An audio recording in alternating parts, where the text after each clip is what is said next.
عليكم مني سلام يا ضيافي الكرام. على عروسة الميدة حكينا، وعلى سلطانها اليوم تلاقينا. قولولي وش من طبق عليه نتلمو، كيما عليه بكري تلمينا. في الفرح وفي القرح معاه ضحكنا ومعاه بكينا. سكس وطعام نعمة بربوشة عيش، شحال من اسم وشحال من لون، وعليه كلنا تربينا. والتاريخ عالطعام عمره مقطع، دار ولف وعد وخلف، وفي الآخر غير بالأصل الأمازيغي اللي قناه.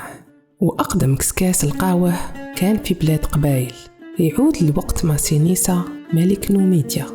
بصح ما ننكروش باللي طعامه وتاريخه عاداته وتقاليده عامل مشترك غير قابل للتجزئة مع خاوتنا التوانسة وخاوتنا المغاربة وكل المغرب الكبير. تحب تاكلوا بيض بالدجاج، حمر باللحم ولا حوت، الكسكس بيناتنا جماع وفي الآخر احنا خوت. واللي يحب مسفوف ولا سفة، بالبن ولا حليب، فطاري راك معروض يا الغالي جاري الحبيب. ربي جمعنا وبالكسكس شبعنا، والحمد لله في ملك الغير ما طمعنا.